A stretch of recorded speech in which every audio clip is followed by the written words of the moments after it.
welcome viewers. I'm Pia and you're watching NewsX Eurozone, and here are the top headlines. Switzerland has won US tariff rate cut to 15% from earlier imposed 39% tariffs. The trade agreement includes Washington slashing its tariffs on imported Swiss products and a pledge by companies to invest $200 billion in the US by the end of 2028.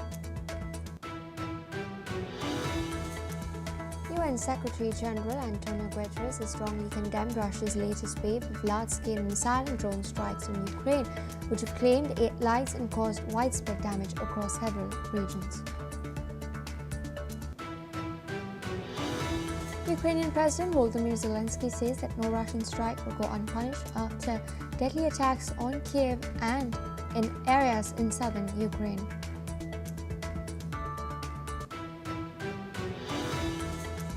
A major oil terminal in the Russian port city of Novorossiysk has temporarily suspended operations, which is approximately 2% of its global oil supply. This comes after a Ukrainian strike targeted its oil facilities. US Vice President J.D. Vance says that US President Trump recognizes the need to negotiate with his Russian counterpart Vladimir Putin on the ongoing war despite their differences, as a meeting between Trump and Putin in Budapest was cancelled earlier.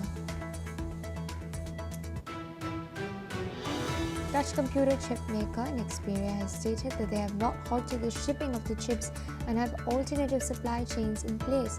This comes amid the disruption caused by the dispute between Europe-based unit and its packaging plant in China. US President Donald Trump has stated that he would likely sue the BBC next week for as much as $5 billion. This comes as the British broadcaster admitted it wrongly edited a video of a speech delivered by US President Donald Trump. Several people were killed and many were reportedly injured when a bus crashed into a stop in central Stockholm. The Swedish police have ruled out an attack and are investigating the incident as involuntary manslaughter. Well, viewers, those are the headlines and our top focus.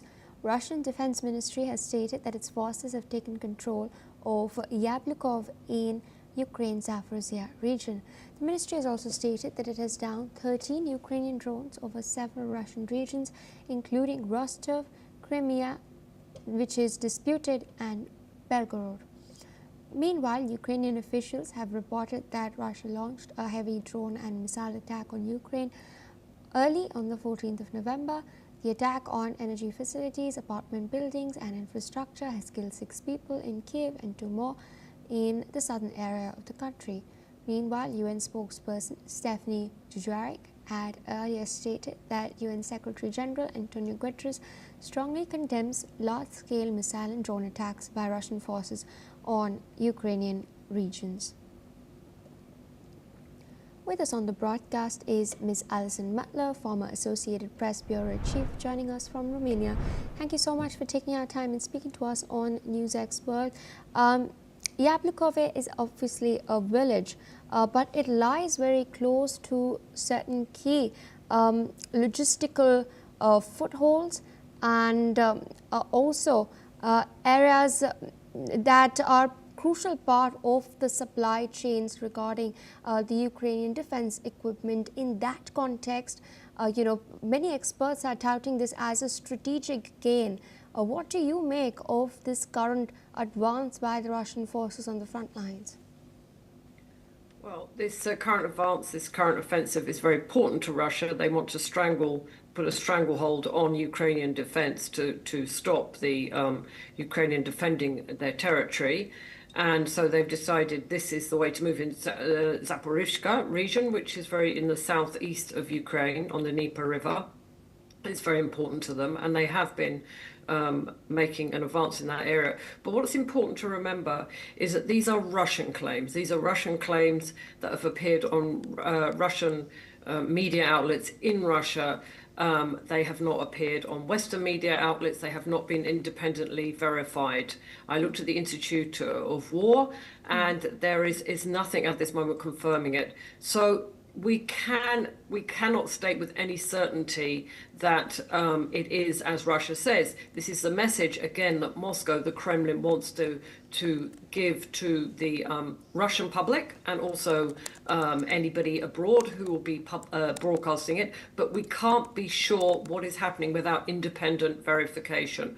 What is certain from what we've seen over the past few years, there is a Russian offensive in that area and a Russian advance, and they do have strategic aims to choke off Ukrainian defense. But at the moment, we cannot base our reporting on what Russia is saying because they have propaganda interest in this war.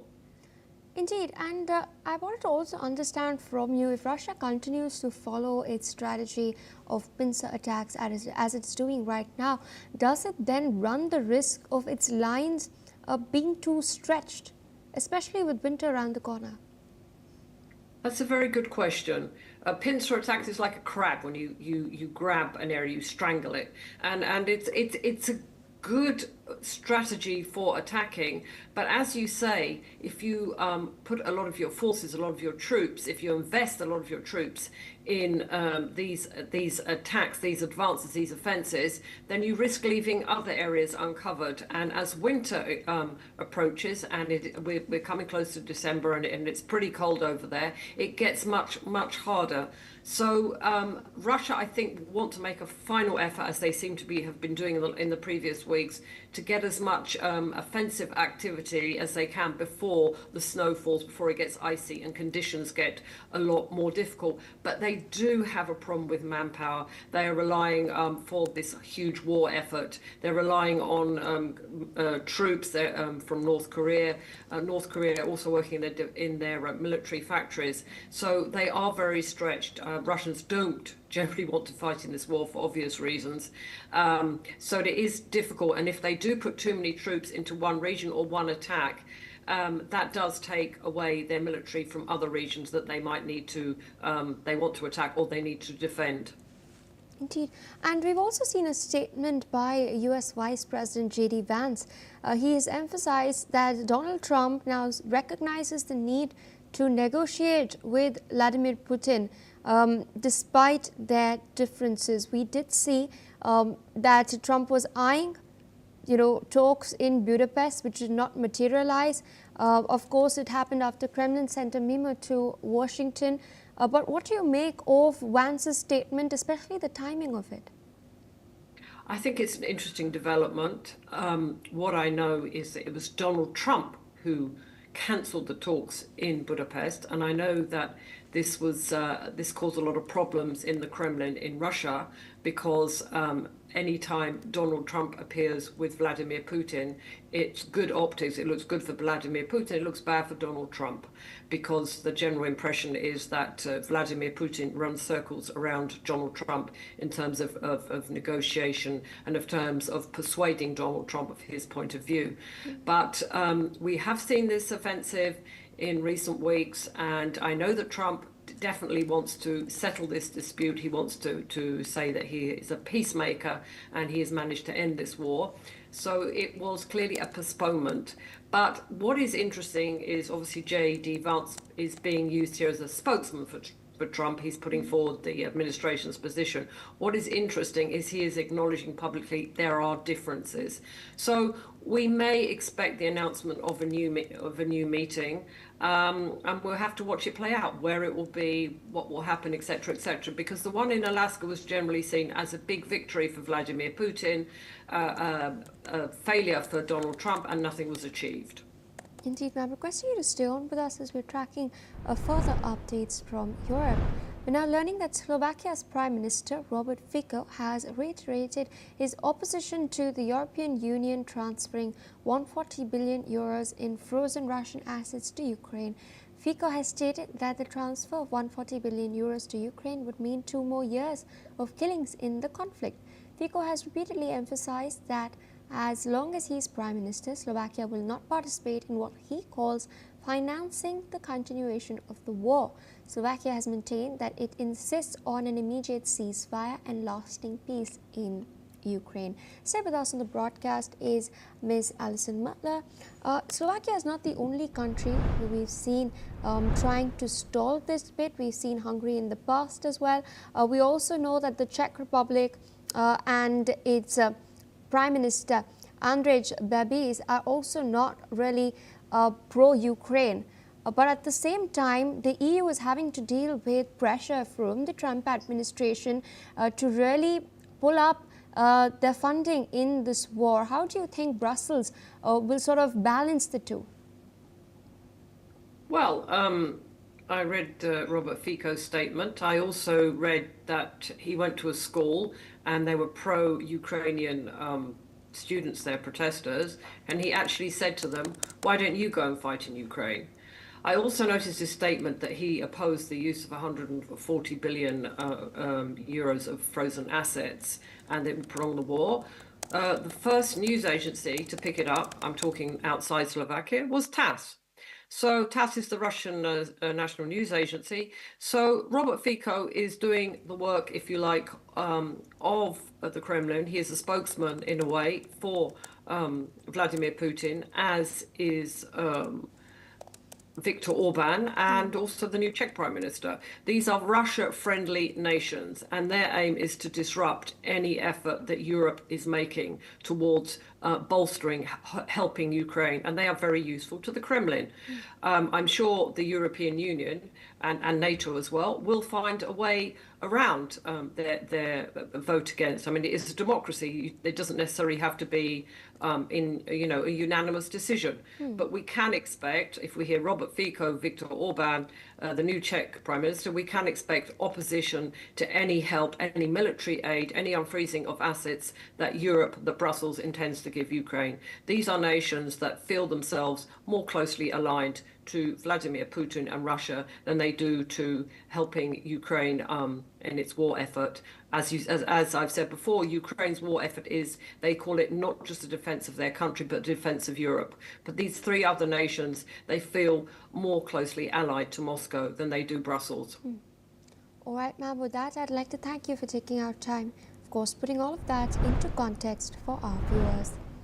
On that note, we're shifting focus to some more developments coming in. We're now learning that US President Donald Trump has stated that he would like to hold a meeting between the United States, Russia and China to discuss reductions in nuclear arsenals. About the Air Force One, Trump has stated that he would like to denuclearize in a meeting primarily of the top 3 nuclear powers to cut back on nuclear weapons. Trump has added that the United States has more nuclear weapons than any other country, with Russia being the second and China the distant third. These are his claims, of course. He's also added that both Russia and China will be at par with the US within 4 to 5 years. Listen in to what Trump has said. That renovated them has built some, and I hated to do it, but I had no choice because they haven't.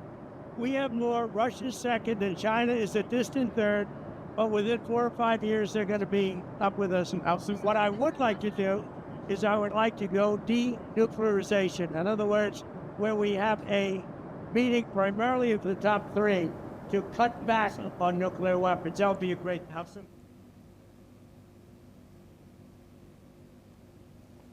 With us on the broadcast is Mr. Gilbert Doctorow, International Affairs expert, joining us from Brussels. Thank you so much for taking our time and speaking to us.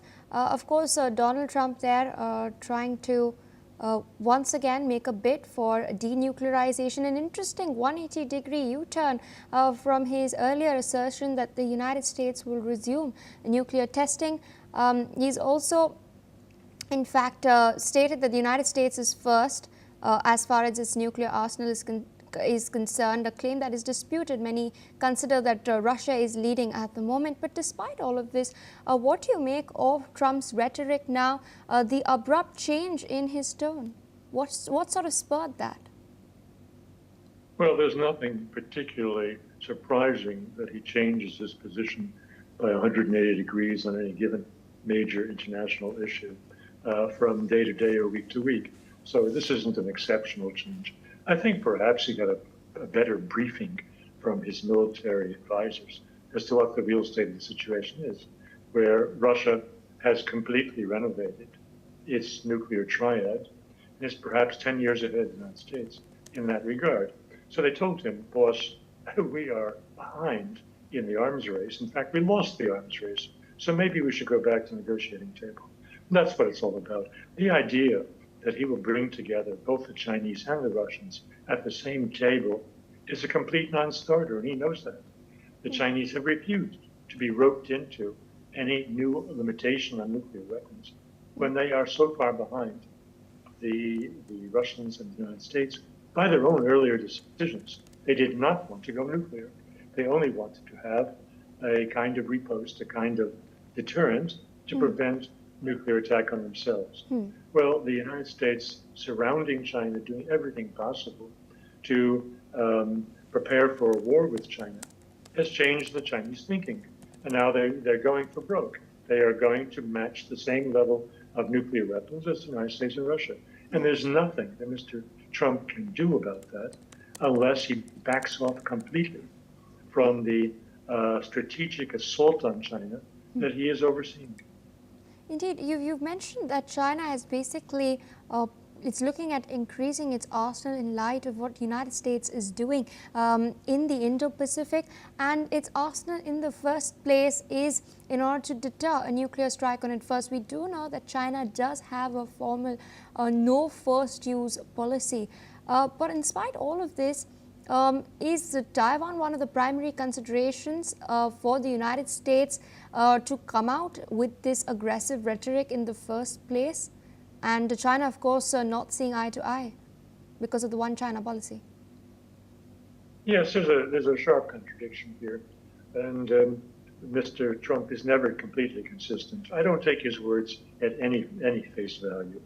I look at his actions. His actions so far have been to put up a vast fortune to finance a golden dome to protect the United States from Russian and any other missile attacks. An utterly hopeless task, which the Russians have brought home and made very explicit by demonstrating their latest strategic weapons, the Borovesnik in particular, which can penetrate any foreseeable future dome.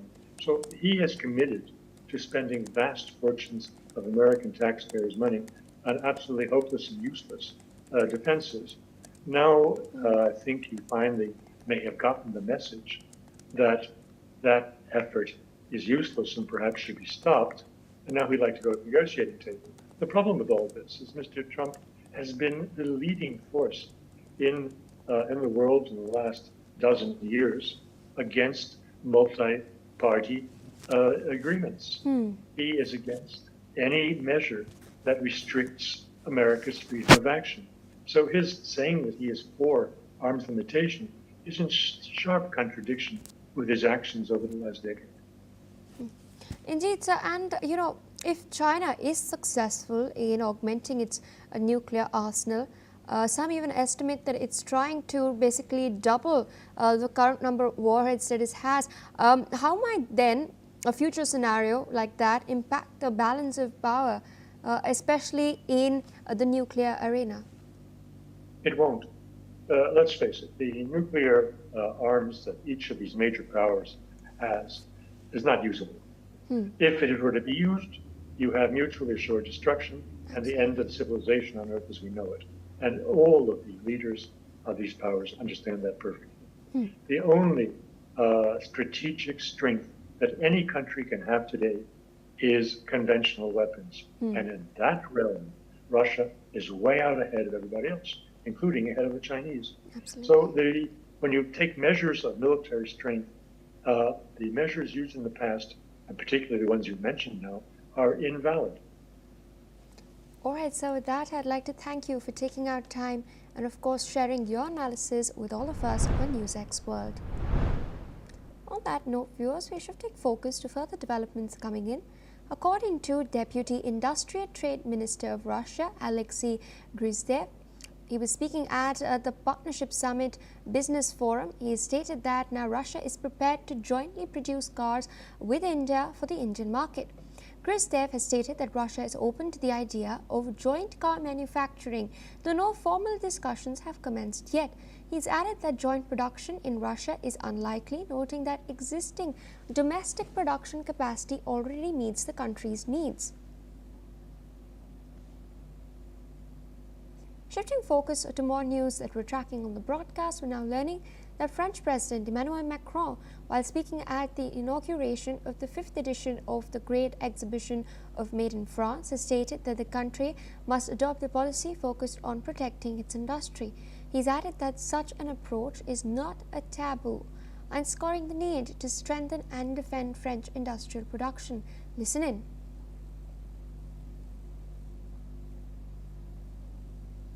Et c'est cette surproduction chinoise qui s'est accélérée à la sortie du Covid, ajoutée aux tarifs américains, qui fait que beaucoup de produits venant par exemple d'Asie du Sud-Est, qui allaient vers le marché américain, sont redirigés vers l'Europe.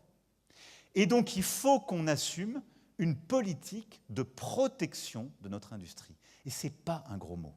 Et là aussi, c'est un en même temps qu'il faut assumer.